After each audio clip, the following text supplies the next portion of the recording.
bem, sejam todos bem-vindos ao primeiro podcast, a primeira edição do Polaris para o estudo, para a caçada bíblica chamada Pathfinder 7, nome em inglês aí, já para chegar causando, já para chegar mostrando qual que é a pegada desse estudo. Hoje eu tenho aqui convidados muito especiais e a gente vai falar sobre esse estudo maravilhoso, mas antes disso eu quero falar o que é o podcast Polaris. Muito bem, o podcast Polaris é uma iniciativa do Clube Estrela do Norte, da Associação Norte Catarinense na cidade de Joinville, estado de Santa Catarina. É um podcast onde a gente vai tratar sobre assuntos do universo desbravador, não vai ser só sobre caçada bíblica, então no futuro a gente vai estar falando sobre acampamento, sobre campuri, sobre tudo que rola dentro desse universo, mas agora especificamente estaremos tratando da caçada bíblica que estamos fazendo nesse momento, que é o Pathfinder 7, a caçada destinada aos adolescentes aí de 13 a 15 anos.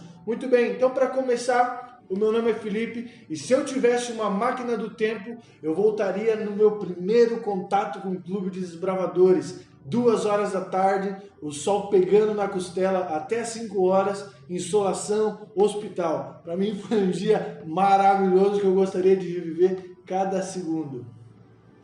Meu nome é Henrique, eu tenho 18 anos. E se eu tivesse uma máquina do tempo a meu dispor para viajar em qualquer momento e mudar as coisas, eu sinceramente não mudaria nada, porque eu acredito que as coisas e as nossas ações que foram feitas, elas nos formam. Então, se a gente muda alguma coisa que foi feito, nós acabamos mudando o nosso presente. Então, eu não mudaria nada. Bem, meu nome é Lucas e, para falar a verdade para vocês, se eu tivesse uma máquina do tempo, vai ser um negócio bem inusitado, viu? Eu voltaria pro meu casamento. O pessoal tá perguntando por que casamento. Não ia casar, né? Ia fugir do altar. Não, que é isso. Porque quando a gente casa, a gente não desfruta do casamento e nem assiste praticamente. Então ficaria ali do cantinho só assistindo tudo que aconteceu. Eu ia ser o penetra do teu casamento. Ia ser o próprio penetra do meu casamento. Mas todo noivo é o penetra do casamento, né? Porque o que importa é só a noiva mesmo. É verdade. E aí ia ver o que tá acontecendo lá, né? Meu nome é Felipe e se eu tivesse uma máquina do tempo, provavelmente eu não usaria, porque eu sou o tanso que morre na viagem espacial. Já na entrada, a porta fecha, pum, quebrou a cabeça. Então, se eu tivesse uma máquina do tempo, eu só ia postar foto no Instagram. É isso aí, meu nome é Maquiche. Para aqueles que me conhecem, pode continuar me chamando de Maquiche. E para aqueles que não conhecem, eu sou o Maquiche também. E é o seguinte, eu sou conselheiro da unidade Alfa Cão aí, nós estamos aí para poder somar aí com vocês. E se eu tivesse uma cápsula do tempo, fazer uma viagem no tempo, eu voltaria aos meus avós ali e ouvir muito bem o que eles têm para falar, porque hoje eu vejo que a experiência dos mais velhos vale muito a pena ouvir. Muito Muito bom bem. ter alguém sábio entre Muito nós. bom. E eu pensando que ele ia virar um samurai. Eu voltaria no Japão para estudar, porque para quem não sabe, o Makishi, com esse nome aí, ele é japonês, é o nosso oriental da mesa aí. A gente tem de tudo aqui, cuiabano, japonês, baiano, joinvilense, tem para todo o gosto aqui nessa mesa. Bom, eu já falei meu nome, eu sou o Felipe, sou diretor, tenho o prazer e a honra de ser o diretor do Clube Estrela do Norte. E a gente vai falar sobre um negócio muito bacana hoje, muito legal, muito lindo, que é sobre a descoberta do Gael. Qual é essa descoberta? Você vai ver depois do intervalo. Gente, Pathfinder 7. O que a gente tem para falar sobre o primeiro tema? Sobre o primeiro episódio que esse estudo traz. Que coisa maravilhosa, que coisa linda, que nostalgia. Vocês lembram no primeiro dia que vocês tiveram contato com o Clube dos Bravadores? Henrique, qual foi o teu primeiro contato? O Henrique, deixa eu falar aqui um negócio. O Henrique tem 18 anos, eu tenho 28, são 10 anos de diferença. O Henrique foi meu desbravador quando ele tinha 10 anos. Eu fui conselheiro dele e hoje ele está aqui, é o meu diretor associado. Vocês não têm ideia do tanto que esse guri me incomodou quando era criança. Mas Henrique, me fala aí, como é que foi a tua primeira experiência com o Clube dos Bravadores? Cara, sinceramente, eu me lembro pouquíssimo mesmo dos meus momentos de clube, mas tem um momento que eu me lembro, Foi, acho que uma das maiores broncas que eu já levei na minha vida, uma bronca do Felipe. A gente foi num passeio no parque, aí a gente acabou aprontando, né? Coisa que vocês não devem fazer jamais. Mas eu acabei levando uma bronca que eu nunca mais esqueci. E foi uma das poucas coisas que eu guardei no meu período de desbravador. Tadinho, magoei o cara, fazer um trauma na vida do cara. Podcast revelador, né? Gente. Não, brincadeira, eu tenho momentos... Da liderança, sinceramente, eu não me lembro muita coisa, mas as amizades que eu fiz, eu tenho nítido, assim, na minha mente. Os períodos, os acampamentos que a gente teve. Mas não seja assim, lembrem da liderança também, tá, vocês? Zóio, o Lucas, ele também é chamado de Zóio, é o apelido de guerra dele, né? A gente chama assim porque ele gosta bastante. Então, Zóio, você lembra do seu primeiro contato com o Clube dos Bravadores? Pra me chamar de Zóio é tão bom que até minha mãe me chama de Zóio. Então, eu não ligo pra isso não e fico muito feliz. Rapaz, meu primeiro contato com o Clube dos Bravadores foi bem massa mesmo. Por quê? Porque uma pessoa foi me chamar para participar de um clube, um adulto, e no início eu falei que eu não queria ir, porque eu queria ficar em casa brincando. E aí insistiram ainda para mim poder ir. Eu disse, eu não vou não. Aí depois, na terceira vez, falou, vai ter bolo. Eu falei, então vamos. Aí pronto, fui pro Clube dos Bravadores, gostei. No outro domingo não gostei, porque não teve bolo. Eu pensei que era todos os domingos que tinha comemoração, né? Mas depois fui aprendendo a gostar, principalmente quando eu comecei a ensaiar a Ordem Unida, aprender a Ordem Unida. Ficava igual um doido dentro de casa, marchando na frente do espelho. Quase apanhei de minha mãe, porque minha mãe dizia que eu tava ficando doido, marchando dentro da casa, melando a casa todinha. Mas gostei mais do clube e é por isso que eu tô até hoje. Muito bem. Maquiche, você lembra qual foi o seu primeiro contato com o Clube de Desbravadores? Cara, na verdade, assim, foi o Felipe veio me convidar, mas assim, para tirar algumas fotos do clube, tudo, essas coisas, e ele agarrou numa coisa que eu gosto muito, né? E assim, mas ele não tinha falado que tinha atividades, aquelas coisas todas, mas acabei ficando. Para quem me conhece, sabe que eu sou cheio de atividade, né? Eu gosto muito. Mas aí assim, ele me conquistou assim através de uma coisa que eu já gostava e aí tô aí até hoje. Teve várias pessoas que eu enganei dessa mesma forma aqui. É verdade? Eu mando esse papo para todos. Filipinho, eu sei que tu tem uma história maravilhosa para contar pra gente do teu primeiro contato com o Clube dos Bravadores. Fala aí pra gente. Eu não consigo lembrar exatamente de uma primeira reunião, porque desde muito novo, os meus pais já eram diretores de clube. Então, meu pai sempre foi diretor e a minha mãe diretora associada na nossa cidade. Então, tudo que eu lembro é de que a minha infância, a minha adolescência, a minha juventude está sendo maravilhosa devido ao Clube dos Desbravadores. Desde muito cedo, eu era um desbravador ilegal, digamos assim, porque eu não tinha idade para fazer parte. Só que como os meus pais eram diretores, eu sempre estive nessas aventuras. O Filipinho foi o pioneiro aí dos aventureiros, né? Eu era mais um mascote, na verdade, dos desbravadores. Mas se eu tenho um conselho para dar para vocês é esse, aproveitem o Clube de Desbravadores ao máximo que vocês puderem, porque as minhas melhores lembranças estão com certeza dentro do clube. O meu primeiro contato com o Clube dos Bravadores foi engraçado, porque eu acho que eu deveria ter uns 16 anos, mais ou menos, e eu fui num campuri. Olha só que engraçado, meu primeiro contato foi num campuri, e era um campuri, na verdade não era um campuri, como é que se chama só quando é de unidade? Acampamento? Não, só que são várias unidades de vários clubes, Unimpori? Não, alguma coisa nessa... Campuni. Campuni, isso, foi um Campuni aberto, e aí o meu primo era do Clube dos Bravadores, ele falou bem assim, cara, eu preciso da tua ajuda pra gente fazer um portal. Eu falei bem assim, pra outra dimensão? O que vocês querem fazer? Que tipo de bruxaria é essa? E ele falou, não, um portal de bambu. Eu falei, então vamos lá.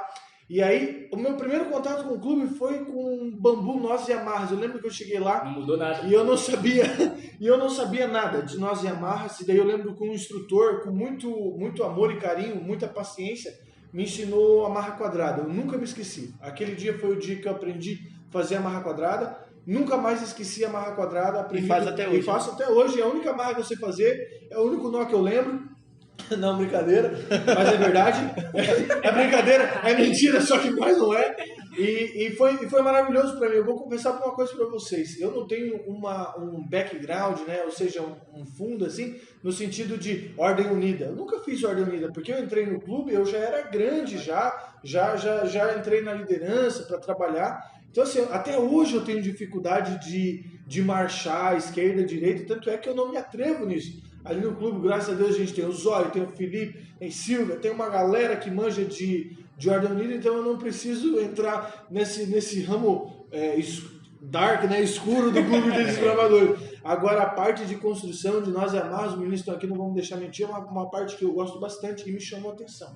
Agora, o mais legal de tudo é o seguinte, essa primeira lição fala sobre esse primeiro amor, sobre esse primeiro contato de um desbravador com o Clube de Desbravadores, que é a história do Gael. Então, o Gael, ele é chamado para participar do Clube de Desbravadores do bairro dele, e ele vai até lá no Clube de Desbravadores, faz ali a reunião, você vê ali que ele está super empolgado, porque ele chega em casa até e fica só falando da mãe, que essa questão da Ordem Unida e tal, porque isso é realmente uma coisa que fascina as crianças, porque é uma coisa que você vê pouco hoje, né? Na escola e tudo mais. Antigamente, quando eu era pequeno, a gente tinha que fazer fila para entrar na sala, fazia fila, cantava o hino nacional e fazia uma oração, e numa escola estadual.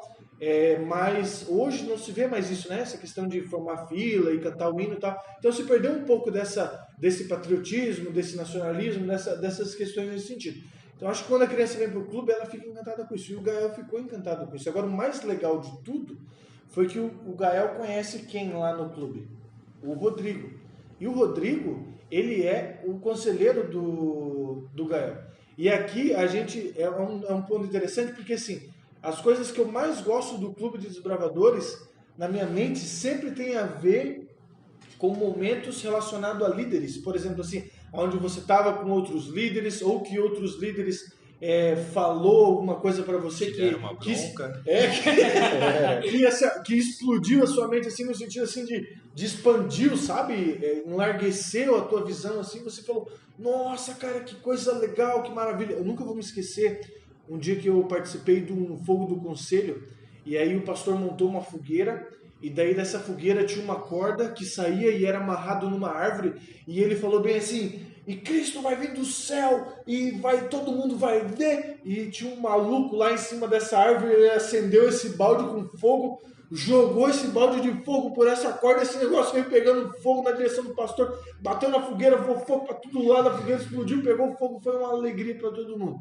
Essas são coisas que ficam marcadas. Zói, você ia falar alguma coisa? Não, só complementando o que você disse, a questão ele foi convidado por uma pessoa bastante especial que você falou, que conheceu o Gael, mas na verdade Gael já era amigo dele, vizinho e ainda por cima colega de colégio. Pense, então, uma coisa, eu tiro por mim, eu fiquei mais confortável de ir ao Clube dos Desbravadores porque eu já era conhecido de uma pessoa. Então essa pessoa me chamou. Já a pessoa ser convidada por uma pessoa que eu nunca vi na vida, eu fico com o pé um pouco atrás, né? Eu fico bem assim, será que é bom mesmo? Mas se tem alguém que anda comigo e que já sabe mais ou menos aquilo que eu gosto e me chama por aquilo que eu gosto, automaticamente fica mais fácil eu ir. Como o Maquiche. Maquiche foi por causa da fotografia inicialmente. Ele falou, não, vou ter que tirar foto. E de lá ele conheceu algo bastante abrangente que foi além da fotografia. Então ele acabou gostando e ficou no clube até hoje. Eu mesmo fui, por quê? Porque me falaram que tinha bolo. Eu não fui pelo clube necessariamente. Eu fui pela comida. Vou dizer pra vocês, não fui mas pela se comida. tivesse que tinha bolo, também tinha ido. Eu fui pela comida. Tinha ido mais fácil do que pela foto. A pessoa que era amiga minha, ela me chamou porque sabia do que eu gostava. Cheguei, fui e vi que era uma coisa além do bolo, né? Se tivesse bolo todo dia, eu gostava também. Era além do bolo, então acabei ficando no Clube dos Gravadores. Ele chamou Gael, porque já era amigo dele. E Rodrigo falou assim, vamos lá, Gael, vamos lá pro Clube dos Gravadores lá. Ele viu que Gael já era praticamente uma pessoa influente, era conselheiro da unidade, e justamente que ele estava na unidade de Gael, estava na unidade de Rodrigo, né? E pronto, só foi alegria. E aqui fica a primeira lição para vocês, desbravadores, que é muito mais fácil vocês levarem um amigo de vocês para o clube para participar desses momentos maravilhosos, do que a gente sair na rua louco aí, pegando o nego pelo pescoço, vai pro clube, vai pro clube, vai pro clube, tem bolo lá. A gente vai conseguir pegar uns 2, 3 aí, por exemplo, se fizesse isso aqui no bairro, pegava eu, Maquiche e o Zóio. Vocês iam conseguir pegar pelo bolo, mas, por exemplo, o restante do bairro já não sabe. Agora, os teus amigos, com certeza, é uma boa pedida para isso aí. Uma coisa que eu acho interessante no clube da gente, aqui no Estrela do Norte, é que eu sei que o clube começou ali na escola, com a iniciativa de vocês irem na escola, isso atraiu muitos alunos. Só que desde que eu entrei, eu percebi que outras pessoas chegam por conta desses mesmos alunos. Então a gente consegue fazer uma associação totalmente com o nosso estudo, com a nossa realidade de clube. Porque muitos das nossas crianças, dos nossos adolescentes, eles vieram por influência de outros. o Gael poderia ser qualquer desbravador assim, do nosso clube, Sim, né? É uma realidade. Até uma coisa interessante dessa história, a gente vê quão importante é a gente dar atenção e notar e dar atenção, não vejo outra palavra, dar atenção para as pessoas novas que chegam ao clube.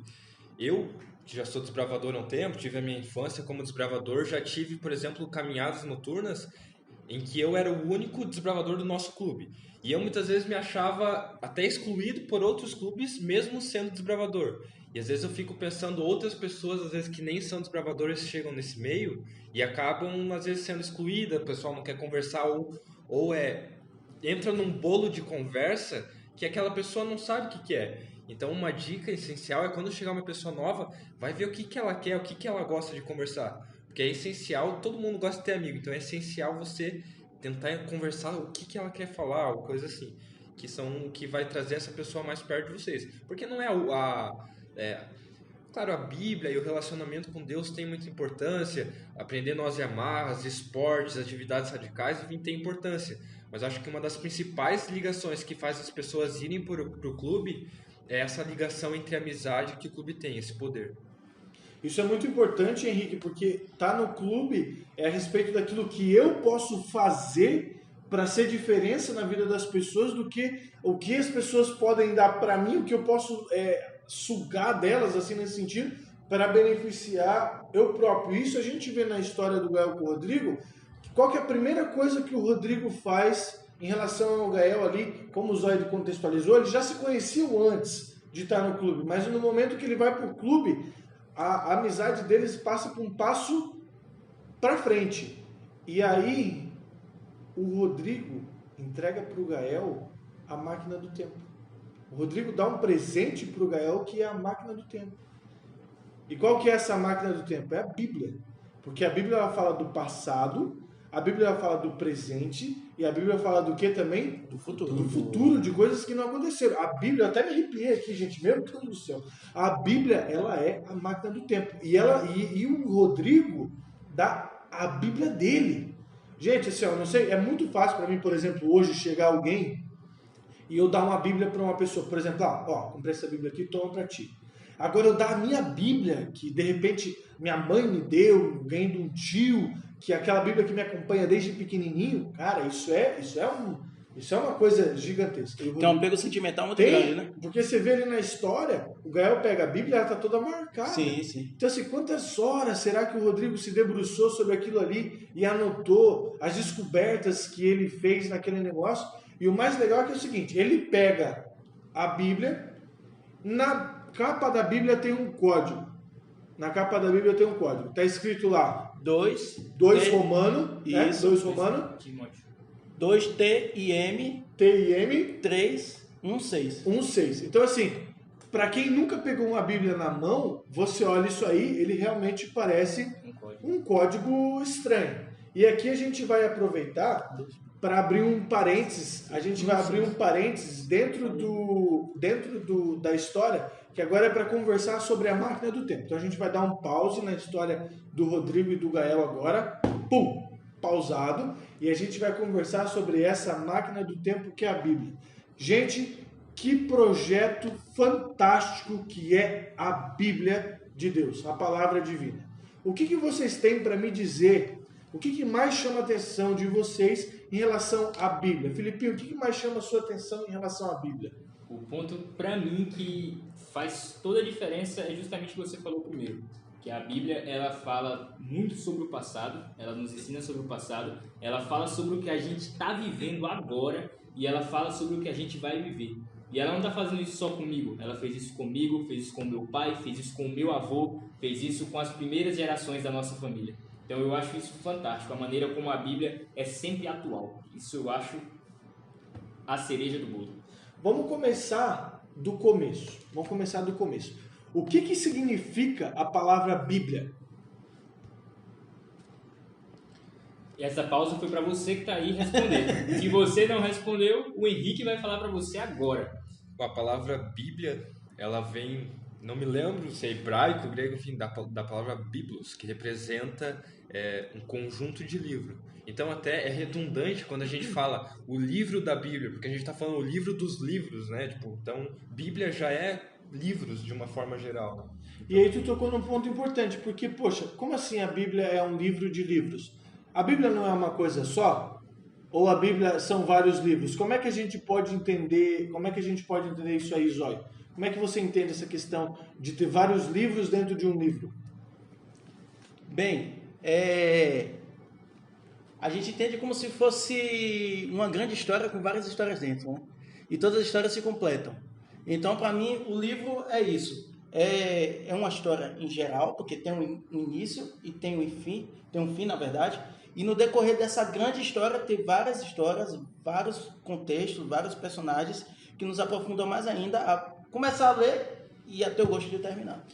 Qual é o ponto principal da Bíblia, Marquinhos? Na sua opinião, o que é a Bíblia? Porque, por exemplo, se eu pego... Vamos falar de um livro aí, eu não sei qual que é o livro hoje que está bombando, porque faz tempo que eu não acompanho esses livros que bombam. Na minha época de adolescente, o livro que bombava era o Crepúsculo. Eu não sei se ainda é hoje, mas o que conta ali na história? Um vampiro que se apaixona por uma menina, e eu também não sei, porque eu não vi o filme, não li o livro. Então, isso é tudo que eu sei. Então, assim, ele tem uma finalidade, né? Ele tem uma finalidade. Qual que tu acha que é a finalidade da Bíblia, Maquish? Então, como diz o resumo aqui, a Bíblia é um livro de amor que Deus deixou para todos nós, né? E, assim, o grande conflito nos leva à volta de Cristo. Eu creio que a esperança desse final, desse desfecho, é a volta de Cristo para poder resgatar aquele que ele veio a salvar, que somos todos nós, né? De todas as épocas, né? Então, nós aguardamos muito essa grande esperança da volta de Cristo. Então, em poucas palavras, a Bíblia seria a história do resgate da humanidade pela parte de Deus? Pela parte de Deus, é isso que está querendo dizer? Pela parte de Deus? Sim. Agora tem uma coisa curiosa, por exemplo, assim, se você pega essas grandes obras, né? Os livros do Senhor dos Anéis, os livros do Harry Potter, os livros do Crepúsculo e assim por diante, esses são livros que foram escritos num período de tempo muito curto. No sentido assim, o cara é o autor, ele começou, então eu sou uma só pessoa, eu tenho a ideia ali, eu vou lá e escrevo e já era, comecei, ganhei milhões, fiquei rico, milionário, fizeram o filme, botaram lá o carinha bonitinho para ser o ator principal. Agora a Bíblia, ela tem vários e vários autores. Como é que vocês enxergam essa questão da Bíblia? Quantos livros tem dentro da Bíblia? Quantos autores são? Ou assim, não necessariamente a quantidade de autores, mas de que nacionalidades eles eram, de que época que eles eram? Me fala aí a respeito disso aí. Aí eu acho que a gente entra naquilo que é, na minha visão, fenomenal da Bíblia, porque você junta vários autores num período ali imenso de tempo, só o Velho Testamento, se não me engano, são 1.300 anos. Então, é difícil você juntar vários autores para eles falarem do mesmo Deus e não errarem. E de modo cronológico. Então, você imagina, eu tenho certeza que se a gente pega aqui, nós cinco que estamos aqui, e se a gente tiver que escrever uma história, a gente vai entrar em conflitos em muitos detalhes, coisa que a Bíblia não apresenta. Então, quer dizer, você disse ali que no Antigo Testamento, aproximadamente 1000 anos, tal. Então, assim, se você pega o primeiro escrito da Bíblia e o último escrito da Bíblia, se você pega... O primeiro livro é acreditado que seja o livro de Jó, que seja o primeiro livro que foi escrito e é acreditado, quando eu digo creditado, significa que, por exemplo, não se tem certeza da autoria, mas, por exemplo, imagina que você tem um jeito de falar, ou um jeito de escrever, e aí você escuta uma pessoa falando e você fala bem assim, cara, isso aí é daquela pessoa lá, porque esse é o jeito daquela pessoa fala, esse é o jeito que aquela pessoa escreve. Então o livro de Jó, ele é acreditado a Moisés. Então no livro de Jó, que seria o primeiro livro escrito até o último livro escrito do Novo Testamento, existe um período de 1.600 anos. Então ele é um projeto de 1.600 anos, gente. Isso é inconcebível. Ou seja, é inifazível. Eu não sei, não tenho nem palavra para falar isso do ponto de vista humano. Você empreendeu um projeto de 1.600 anos.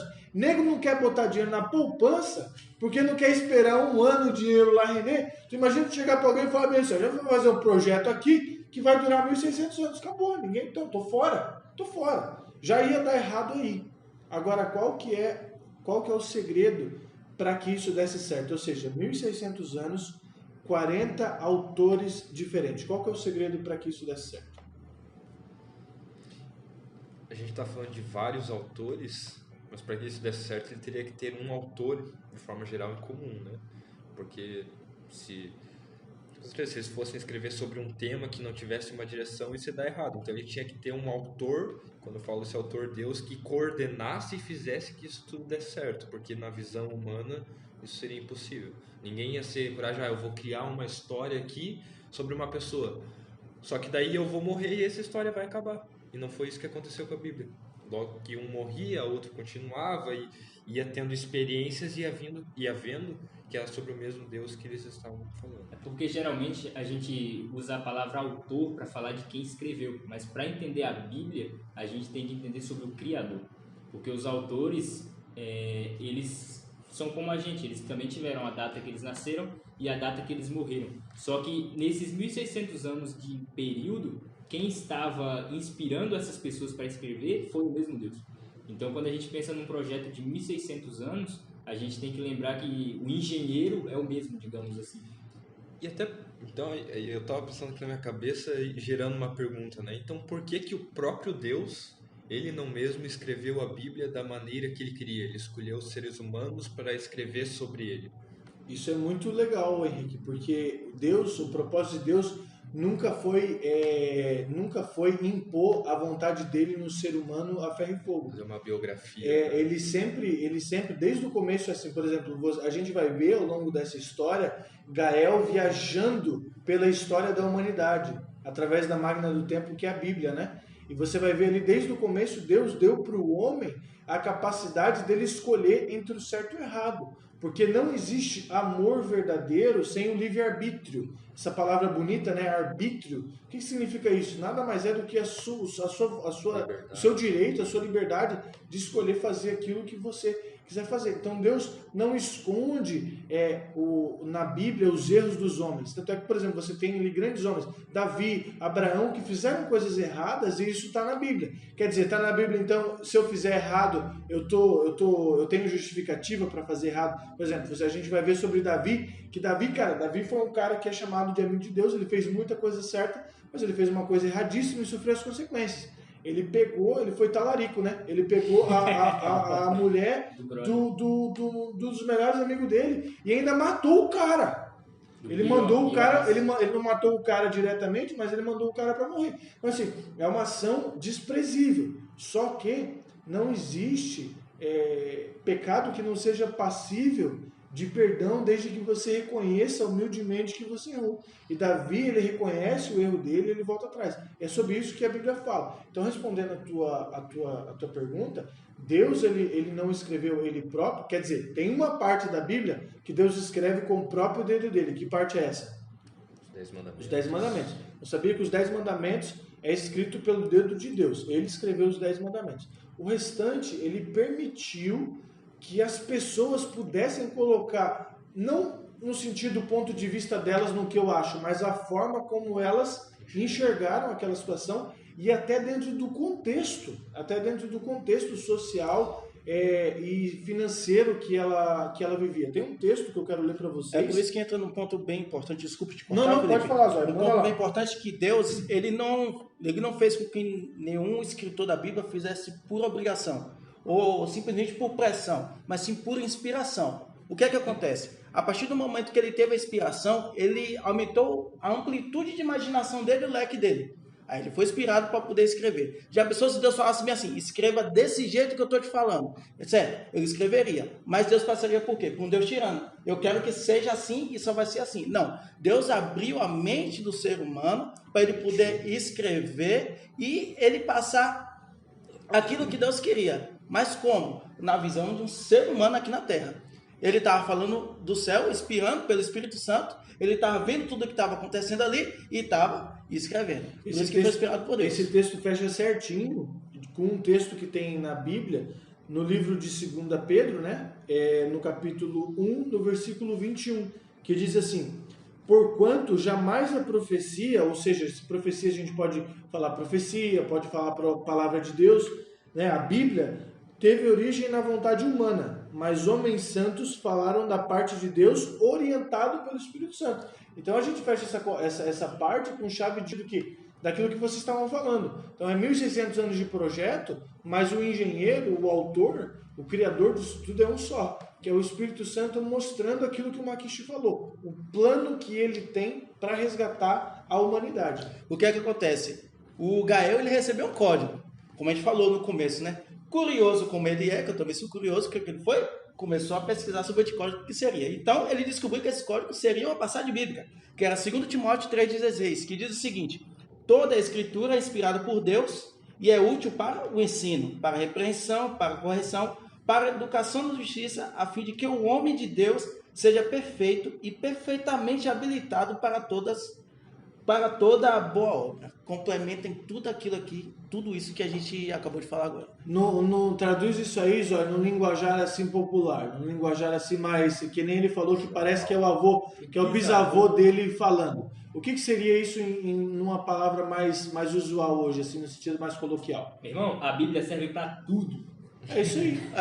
Para repreensão, se você quer aprender sobre financeiro, tem na Bíblia. Se você quer aprender sobre relacionamento, tem na Bíblia. Se você quer aprender sobre casamento, tem na Bíblia. Se você quer aprender sobre família, tem na Bíblia. E assim por diante. Agora, vamos se colocar por um segundo. A gente já está há muito tempo lendo a Bíblia nas nossas vidas, né? Se não está, deveria. Mas a gente já está bastante tempo lendo a Bíblia na nossa vida. Então, para a gente é fácil. Mas vamos colocar na vida do Gael.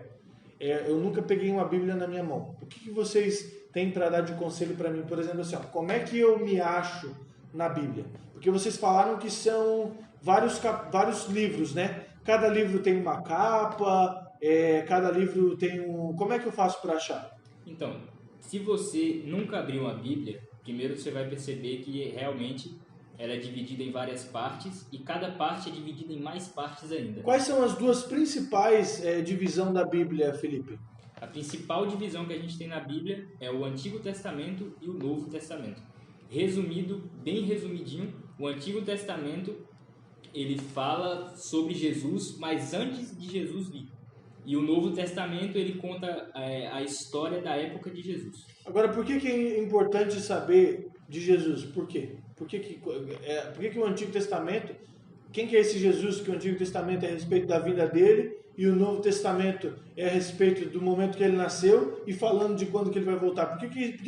Porque em inglês tem uma expressão que fala bem assim, ó, why should I care? Que é tipo assim, ó, por que eu deveria me importar com isso? Por que eu deveria me importar com isso? Até uma vez o Roger falou uma frase bem legal, que se tem uma folha que podia ser extinta da Bíblia, é a folha que divide o Velho do Novo Testamento. Porque essa folha, na verdade, ela não existe. Não foi escrito para uma pessoa, é uma divisão feita pra gente falar, esse aqui é antes do nascimento de Jesus. Isso aqui veio para falar. Mas podia ter uma fotinha de Jesus ali, né?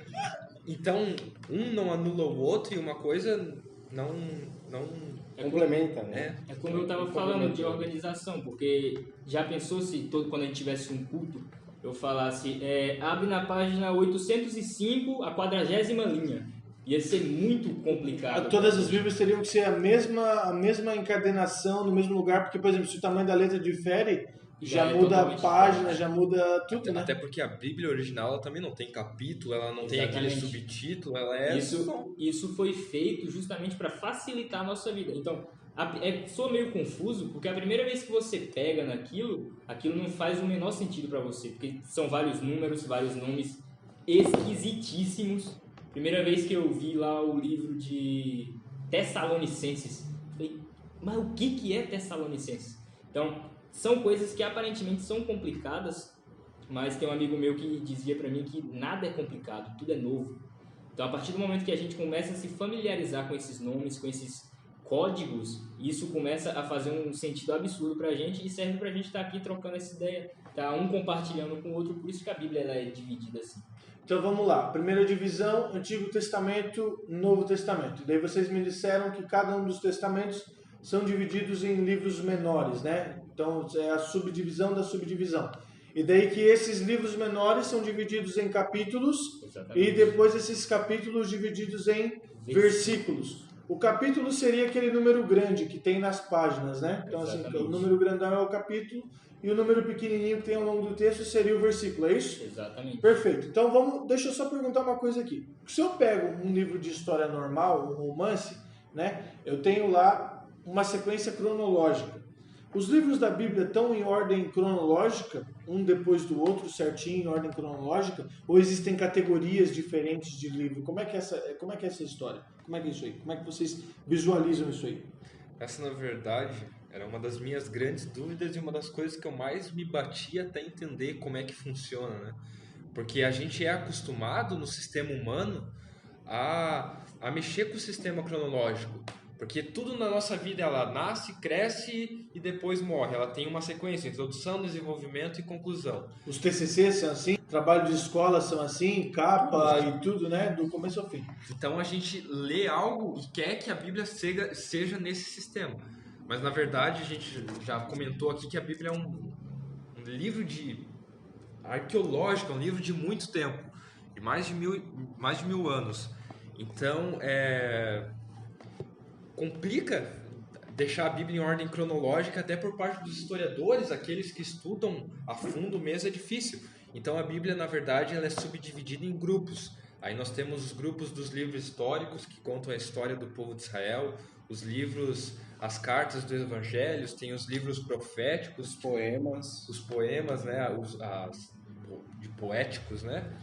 Pentateuco também, ali os primeiros 5 livros Pentateuco, da Pentateuco Bíblia. vem de penta, né? O Brasil é penta na Copa do Mundo e vem de 5. Então, assim, os 5 primeiros livros da Bíblia, eles realmente estão em ordem, vamos dizer assim, quase que cronológica, com exceção ali do Deuteronômio e Números, que é quase que um parênteses dentro da história, né? Para falar ali de Contextualizar. coisas específicas da época deles, situações que eles viviam ali. Agora, o interessante é que, por exemplo, que existiram autores que foram, por mais que seja um projeto de 1600 anos, existiram autores que são contemporâneos.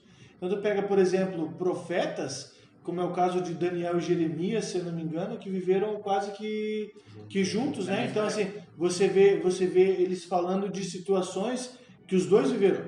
O melhor exemplo de todos são os evangelhos. Os 4 evangelhos, né? São com exceção de Lucas, porque Lucas ele foi um Sherlock Holmes, né? Detalhista, ele né? foi um Sherlock Holmes, ele foi atrás depois do que aconteceu, ele fez um compilado, Investigativo. foi investigativo perguntando o que aconteceu.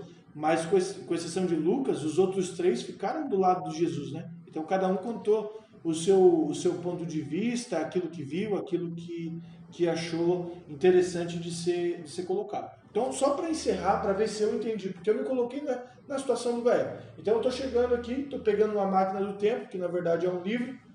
Ele é dividido em 2 grandes partes, Antigo Testamento, Novo Testamento. Essas partes são divididas em sublivros, né? Cada ali livro. Esses livros têm categorias. Independente da categoria, todo livro tem capítulo e versículo. Fechou. Tem alguma coisa que me facilita a achar esse... Por exemplo, do mesmo jeito que eu chamo Lucas de Zóio, lá eu tenho algum livro da Bíblia, eu sei que tem, por exemplo, o livro do profeta Jeremias. A gente chama o Jeremias de Jerema, como é que é essa parada aí? Tem alguma coisa que facilita? Eu queria aumentar o que você está dizendo, Felipe. Só para complementar, o livro ele tem a Bíblia tem 66 livros. 66? Isso, são divididos no Antigo Testamento por 39 e no Novo Testamento por 27. Olha aí. Mas alguém pode estar com a Bíblia dizendo assim, ei, minha Bíblia tem mais livros. Bem, quando eu fiz o estudo, eu era católico antes. Então minha Bíblia tinha 6 livros a mais. Então no total tinha 72 livros, que são os livros apócrifos. Então, o que é que acontece? Nós estamos falando da Bíblia evangelista cristã, não da Bíblia católica. E entenda por isso. A Bíblia católica tem 6 livros a mais? Tem. Dá para estudar? Dá. Porque tem trechos nela que são iguais à Bíblia evangélica. Só acrescentou 6 livros a mais. Então, se você está com a sua Bíblia que é católica, Acompanhe nas passagens que nós estamos falando aqui, que vai dar certo, vai dar boa. Eu aprendi assim, 2 Timóteo, vou abrir lá 2 Timóteo que vai estar a mesma passagem. Não fique assustado se tem 6 livros a mais. Mas se você tiver como adquirir outro livro, se não tiver, entre em contato com a gente que a gente dá uma Bíblia de presente nova para ficar mais fácil o entendimento, né? A gente se compromete em qualquer lugar aqui do bairro Guanabara, que vocês acharam que eu ia falar do Brasil, né? Não, mas eu vou fazer uma aposta aqui. Se tiver alguém que estiver escutando esse podcast aqui, em qualquer lugar do Brasil, a gente vai dar um jeito de mandar uma Bíblia para você. Do Brasil. Pode entrar em contato, postar lá. Fora do Brasil? Mas é uma pessoa só, tá? Porque é o primeiro 6. 5 pessoas. 5 pessoas. A gente tem 5 aqui. 5 Primeiro pessoas. 5 colocar em qualquer lugar do Brasil. Ah, Felipe, eu não tenho uma Bíblia. Pois vai ter. Independente. Ah, eu moro no Amazonas. É 20 dias de barco debaixo do rio Amazonas para chegar na minha cidade. Vai chegar uma Bíblia na tua casa, tá? Beleza, vamos voltar aqui pro negócio. Só para complementar. Quem quiser uma Bíblia vai ganhar uma Bíblia personalizada do Campo Sul-Americano. Vai ganhar uma top. Isso é o Lucas falando. Lucas. São os 5 que vão ganhar. Então é o Vamos seguinte, falar com o Lucas. então, se alguém do Brasil não tiver Bíblia, estiver escutando isso aqui e quiser a Bíblia, eu dou a minha Bíblia que eu ganhei quando tinha 10 anos de idade. Mas tem que ser assim, ó, eu moro no sertão da Bahia, lá no sei lá na onde. E vai ter um código nela também. Vai ter uma sequência aí. Beleza, desafio feito aí para os ouvintes do Brasil inteiro. Vamos voltar pro negócio aqui. Os livros têm alguma forma de achar eles mais fácil? Tem apelido? Tem o quê? Tem um negócio chamado índice. Para resumir, o que é um índice? São os livros da Bíblia em ordem e com o número da página. A gente falou no meio da conversa, sobre essa questão de que as Bíblias elas variam pelas páginas e o índice ela serve justamente para isso, para te falar exatamente a localização em qual página está a sua pesquisa. Tem que relembrar de uma coisa, que a Bíblia, não sei se falarem, não vai falar, a Bíblia ela tem um apelidozinho, cada livro tem um apelido, né? Tipo, meu nome é Lucas, mas pode me chamar de Lu, eu vou aceitar me chamar de Lu. Então, tipo, João tem J.O. na Bíblia, mas você quer falar, Henrique? Pode falar aí, complementar? Cara, você matou o X do tesouro. Eu ia falar justamente sobre isso, cara. Que os livros têm seus apelidos, né? Então, Gênesis, GN, Êxodo, EX. Então, isso é para facilitar a nossa vida, né? Imagina, precisar ficar escrevendo todos os livros. Tessalonicenses. Livros enormes. Então, é facilitado e é dado abreviações para todos os livros da Bíblia. Uma pergunta mais filosófica agora para a gente encerrar essa parte sobre a máquina do tempo, que é a Bíblia, e voltar para finalizar a história do Gael, que o Gael está lá congelado aí na história, a gente deu um pause nele. Como é que eu posso rebater essa questão quando alguém me diz assim, mas a Bíblia foi escrita por homens? Eu sempre falo bem assim, que foi escrito por quê? Por um jumento? Por um papagaio? Como é que vocês, isso fazendo piada, né? Mas assim, como é que vocês rebateriam isso se alguém falasse isso para vocês? Fiz a pergunta antes, né? Por que a Bíblia não foi escrita por Deus? Por exemplo, podia ser escrita por Deus. Podia, sei lá, meio que obrigar uma pessoa à força a escrever aquilo que ele queria, né? Mas eu acho que se Deus escrevesse a Bíblia, a verdade, a gente não ia entender absolutamente nada. Porque Deus está em outra realidade e a mente dele é tão poderosa e a onisciência dele que a gente não ia conseguir entender nada que fosse escrito. Então foi preciso que humanos escrevessem a Bíblia para que a gente pudesse ter acesso e entender um pinguinho do poder de Deus, daquilo que Deus consegue fazer nas nossas vidas. Só complementando o Henrique, tem duas coisas que a gente tem que entender porque a Bíblia foi escrita por homens. Porque eles são reais, porque muitos historiadores confirmaram que esses personagens existiram e porque foi inspirada por Deus. Por quê? O que falou está acontecendo ainda, até hoje está acontecendo, nesse exato momento. E ainda tem coisa que não aconteceu e vai acontecer. Por isso que Deus, Deus é o cara dos caras, não tem o que falar não. Ele fez tudo certinho. Você vai escrever e eu vou te inspirar para você falar o que tem que ser escrito. Então, foi escrito por homens? Foi. Porque homem tinha que ser escrito, tinha que confirmar. Já pensou, eu que não acredito em nada, falar uma pessoa escreveu. Sim, quem é essa pessoa então que escreveu? Mas tem um contexto histórico. Se você olhar na internet, pesquisar por cada personagem, vai dizer a época em que ele viveu, tudo certinho, você vai, esse cara existiu. E se você olhar por que foi escrito, é só olhar para a atualidade. Eu acho que desde o início Deus já estava querendo fazer o que a nossa história contextualiza, que era homem falando para homem, amigo falando para amigo, família falando para família. Desde o início, Deus, eu acredito que Ele estava preocupado em passar a mensagem para você e você passar para aqueles que você ama e aqueles que amam passar para aqueles outros que Ele também ama. Então eu acho que desde o início essa foi a ideia da Bíblia. Foi despertar esse senso da gente também. Eu acho que isso tudo está englobado no grande plano do nosso engenheiro, digamos assim. Agora sim, eu não estou aqui para explicar, eu estou aqui para confundir, que nem diz o poeta, né? O que acontece com a gente depois que a gente morre? Por que Adão pecou? Por que Deus não matou Adão quando ele pecou? Por que Deus não recomeçou a criação quando Adão e Eva erraram? Por que Jesus nasceu quando Jesus nasceu? Por que Jesus ainda não voltou? Gente, essas são perguntas que eu tenho certeza que vem na mente de vocês. E a gente não vai responder nenhuma delas hoje. É sobre isso que essa caçada se trata. Eu pensei que você já tinha caído lá para a quinta lição. É sobre isso que essa caçada se trata. Você, assim como Gael, viajar no tempo e fazer as suas descobertas, estudar por você mesmo, não aceitar quando alguém falar uma coisa na sua cabeça, você ter propriedade para falar, não, eu estudei isso, eu sei como é que é. E se você estudar e falar, não, nada disso faz sentido para mim, eu não quero, pelo menos você vai poder se olhar no espelho um dia e falar, não, eu estou falando que eu não acredito, que eu não aceito, mas eu estudei, isso para mim não faz sentido. Agora o que não pode é você aceitar tanto a pessoa falando que você tem que acreditar, porque primeiro você não é obrigado a nada. Essa semana eu vi uma menina com a camiseta assim, não sou obrigado, achei maravilhosa a camisa dela. Você não é obrigado a nada. E a outra ponta é verdade. Alguém falando que você não precisa acreditar, porque isso é burrice acreditar em Deus, você também não é obrigado a aceitar isso, tem que tomar suas próprias conclusões. Os maiores cientistas que já existiram nessa terra acreditavam em Deus. Isaac Newton foi o inventor do cálculo, da física, da matemática, um dos grandes, hoje quase tudo que a gente tem hoje é por causa da contribuição desse cara. Ele falava assim, não tem como eu olhar para o universo, olhar para as estrelas, olhar para os planetas, para a forma como as coisas acontecem e não acreditar em Deus. O mesmo Isaac Newton, que inventou a matemática, que inventou a física, se rendeu aos pés da Bíblia, se rendeu aos pés dessa mensagem maravilhosa, a mensagem de esperança que essa palavra tem para trazer. O que você falou é muito interessante. Nós não somos obrigados a nada. Não tem como eu pegar um de nós aqui e enfiar dentro dessa máquina do tempo e a pessoa vai ser carregada. Essa máquina do tempo, ela é totalmente uma resposta. Nós já temos essa máquina, mas ela só vai te levar para algum lugar se você se permitir viajar nessa história. Eu não sei quantos de vocês já tiveram a experiência de ler um livro e realmente imergir na história.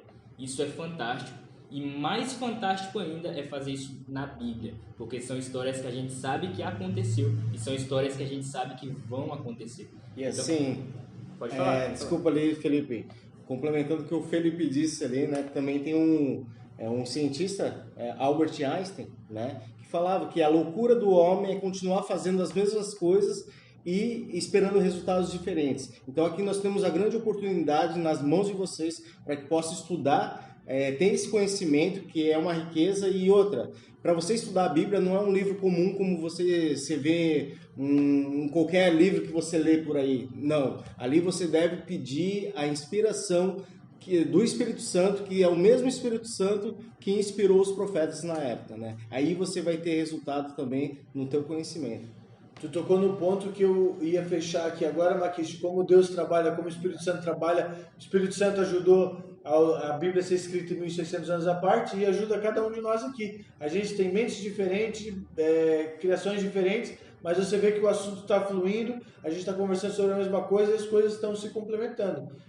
A Bíblia tem poder de mudar vidas e ela é um livro sobrenatural. Mas ela só é sobrenatural por causa do poder que existe por trás da Bíblia. Se você pegar o livro em si e levar para cima e para baixo, o livro impresso, o papel não tem poder. O que tem poder é o que está escrito ali sob muita oração. Então assim, eu não sei se você tem o costume de orar, mas tenta isso. A próxima vez que você for fazer a Bíblia, faz uma oração curtinha. Fala assim, ó, Deus, eu nunca orei tu me conhece e eu tô aqui, ajuda eu, em nome de Jesus, amém. Pronto, entendeu? Ou fala, ó, tô lendo a Bíblia agora, fala comigo, em nome de Jesus, amém. Entendeu? Faz a tua oração, fala do jeito que você tem para falar, que eu tenho certeza que o mesmo Espírito Santo que ajudou a escrever vai te ajudar a revelar. Muitas perguntas, várias respostas, mas não agora. Fechamos o parênteses sobre a máquina do tempo, voltamos para a história do Gael. O Gael pega essa Bíblia, ele fala bem assim, mãe, só tem texto aqui. Eu não gosto disso, porque esses textos não tem vídeo, não é que nem o YouTube, os canais do YouTube que eu olho ali, é colorido, e vlog, é só texto. E a mãe do Gael fala bem assim, Gael, continua lendo. Gael abre a cápsula do tempo, lê uma passagem e de repente acontece algo extraordinário. Gael é transportado para outra dimensão, o quarto dele fica branco e aí ele escuta um barulho.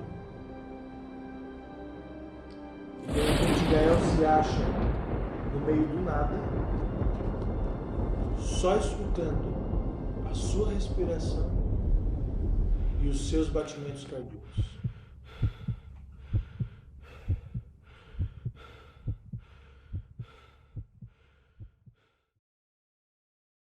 Muito bem, esse foi o podcast Polaris, falando sobre o primeiro episódio, né? E aí, gente, alguma último comentário? Eu tenho um adendo importantíssimo. A nossa diretora de comunicação não está aqui, mas eu vou fazer o papel dela. Ah, verdade. Se você está nos ouvindo, não se esqueça de nos seguir nas nossas redes sociais. Eu vou recomendar aqui para você o nosso Instagram, que está bombando, @dbv.estrela do norte. E se Repete aí para mim, por favor. @dbv.estrela do norte. E se você está ouvindo esse podcast pelo Spotify, não esquece de maneira alguma de compartilhar isso com um amigo seu que também está fazendo a classe bíblica, que não está fazendo a classe bíblica. Compartilha para sua mãe, com a sua avó, com o seu tio, com qualquer pessoa que você goste muito. E não se esqueça também de mandar um feedback pra gente. Felipe, o que é um feedback?